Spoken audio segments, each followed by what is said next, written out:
अस्सलाम वालेकुम, मैं हूं नोमान खान और आप देख रहे हैं पाक अफेयर्स। उम्मीद करता हूं कि आप खैरियत से होंगे और मेरी दुआ है कि आप जहां पर भी रहें खुश रहें, आबाद रहें। नाज़रीन इकराम, आज के इस वीडियो में मैं आपको बड़ी इंपॉर्टेंट खबर देने वाला हूं और अब तक आपको कहीं पर कन्वेंशनल मीडिया पर और सोशल मीडिया पर एक सहाफ़ी के अलावा किसी और ने ट्वीट नहीं की, और वो सहाफ़ी हामिद मीर साहब ने। बड़ी इंपॉर्टेंट खबर है जो कि इस वक्त की लिहाज से अगर मैं देखूं तो इमरान खान या पाकिस्तान तहरीक इंसाफ के लिए जिस किस्म का घड़ा खोदने जा रही है ये हुकूमत, इसके तपिश आप महसूस करेंगे आने वाले चंद दिनों में। पाकिस्तान तहरीक इंसाफ की तीन बड़ी अहम शख्सियत जिनका किरदार पाकिस्तान तहरीक इंसाफ की हुकूमत में भी था, एक तो बजाते खुद इमरान खान थे, दूसरे शख्सियत मौजूदा वक्त में यानी जिस वक्त प्रेजेंटली एक ओहदे पर है, बड़ा इंपॉर्टेंट ओहदा उनके पास है, लेकिन ताल्लुक पाकिस्तान तहरीक इंसाफ से ही है। रियासत का एक अहम सुतून जिसे समझा जाता है उसके सरबराह है। इसके अलावा एक और शख्सियत जो कि माजी में वो भी बड़े अहम ओहदे पर रहे हैं। ये तीन शख्सियातें और तीन शख्सियात के खिलाफ मौजूदा हुकूमत बड़ी अहम कार्रवाई करने का सोच रही है। ना सिर्फ सोच रही है बल्कि इसके लिए पेपर वर्क जो है वो भी मुकम्मल कर दिया गया है। तीन शख्सियात, पहले नाम सुनिए। एक तो बजाते खुद इमरान खान साहब है, पाकिस्तान तहरीक इंसाफ की चेयरमैन। दूसरे हैं कासिम सूरी जो कि साबिक डिप्टी स्पीकर रहे हैं कौमी असेंबली के। और तीसरे मौजूदा सदर पाकिस्तान जिनका ताल्लुक भी पाकिस्तान तहरीक इंसाफ की पार्टी से ही था, फिर इनको प्रेसिडेंट बनाया गया, आप अब भी प्रेसिडेंट हैं। इन तीन शख्सियात के खिलाफ खास तौर पर मौजूदा हुकूमत जो है वो कार्रवाई करने का सोच रही है। अच्छा, ये कार्रवाई किस किस्म की हो सकती है ये मैं आपके सामने रखूंगा डिटेल से, और ये खबर आई कहां से है और क्या वाकई ऐसा होने जा रहा है या नहीं।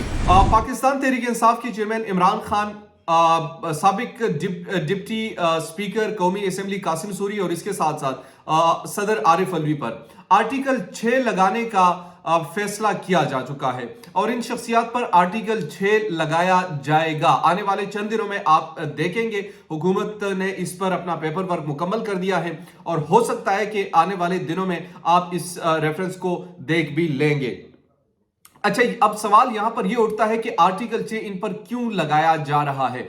आपको याद होगा 6 अप्रैल की बात है 2022 की, जब इमरान खान की हुकूमत जा रही थी, पाकिस्तान मुस्लिम लीग नून या पीडीएम टेक ओवर कर रही थी, तो उस वक्त इमरान खान ने एक सरप्राइज दिया था और बड़ा बढ़ा चढ़ाकर भी बताया था कि मैं एक सरप्राइज देने वाला, और आल दो वो सरप्राइज बड़ा ऐसा सरप्राइज था कि शहबाज शरीफ का मुंह भी यूं रह गया।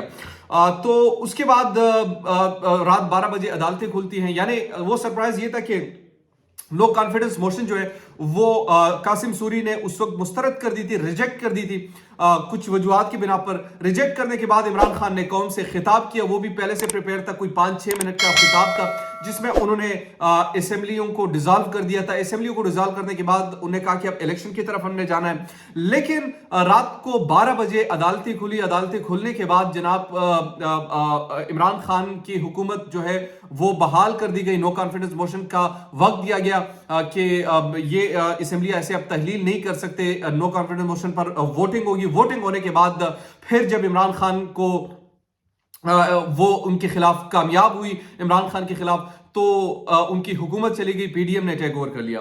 उसके बाद से उन्हें कहा कि आइन की वायलेशन की, खुली वायलेशन की, और वो सुप्रीम कोर्ट ने भी बताया, रात को 12 बजे अदालतें भी खुली। तो उस तनाजुर को लेकर मौजूदा हुकूमत ये सोच रही, चूंकि उस वक्त जो है पाकिस्तान तहरीक इंसाफ की इन रहनुमाओं ने बाकायदा तौर पर आइन की वायलेशन की, कॉन्स्टिट्यूशन की वायलेशन की, और आइन से यानी गद्दारी करने के बाद इन पर अब आर्टिकल 6 का मुकदमा दर्ज किया जाएगा।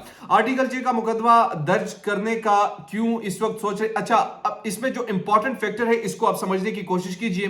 प्रेसिडेंट आरिफ अलवी के खिलाफ ऐसा क्यों हो रहा है? मतलब चले, दो पाकिस्तान तहरीक इंसाफ के दो बड़े अहम रहनुमा जिसमें कासिम सूरी और इमरान खान तो ठीक है, उस वक्त के बड़े अहम रोल उनके थे, लेकिन प्रेसिडेंट आरिफ अलवी के खिलाफ क्यों? अभी पिछले दिनों आपको याद होगा एक मिनी बजट, पिछले दिन में 2 दिन कबल एक मिनी बजट पेश हुआ। मिनी बजट पेश होने के बाद पहले तो इमरान खान ने भी इसका इजहार किया कि प्रेसिडेंट आरिफ अलवी पर यह प्रेशर डाला गया कि आप एक ऑर्डिनेंस के जरिए इस मिनी बजट को अप्रूव करा दें, लेकिन उन्होंने जब इनकार किया तो इनको मजबूरन नेशनल असेंबली में जाना पड़ा, और नेशनल असेंबली में जाने के बाद उन्होंने इसको वहां पर पेश कर दिया। तो उसका एक गुस्सा है। प्रेसिडेंट आरिफ अलवी इस वक्त एक हड्डी तो जरूर बने हुए हैं, एस्टेब्लिशमेंट और मौजूदा हुकूमत के बीच में वो बहुत सारी ऐसी चीजें हैं जो कि इनकी मौजूदगी में नहीं कर सकते। एक बड़ा अहम ओहदा है रियासत के, जो यानी आर्म चीफ है, जितने भी हमारे आर्मी के इंस्टीट्यूशन हैं, ये इदारे हैं, इनके सरबरा हैं, बतौर सरबरा तो बहुत सारे उनके पास लेक ऑफ पावर जरूर है, मगर एक कॉन्स्टिट्यूशन जो राइट उनको देता है, जाहिर सी बात है एक ओहदा उनके पास जरूर है। तो उस ओहदे का जब उन्होंने लिहाज नहीं रखा, यानी गैर कानूनी तौर पर जो इनसे डिमांड किया जाता रहा, तो अब यह फैसला कर लिया गया कि किसी भी तरीके से इनको भी तंग किया जाए, और तंग करने के बाद यह कोशिश की जाएगी कि प्रेसिडेंट आरिफ अलवी को भी अपने ओहदे से रिमूव कर दिया जाए। तो ये बड़ी इंपॉर्टेंट जो इस वक्त की सिचुएशन है, इस सिचुएशन को समझने की बड़ी अहम जरूरत है, और यही एक मौजूदा दौर में, मौजूदा हुकूमत में इस वक्त की जो बेचैनी है, वो भी फ्रस्ट्रेशन है, वो भी इनके खिलाफ निकालने के लिए ये आर्टिकल 6 का मुकदमा ला रही है। दीजिए नौमान खान को पाक फिर से इजाजत। अल्लाह निगहबान।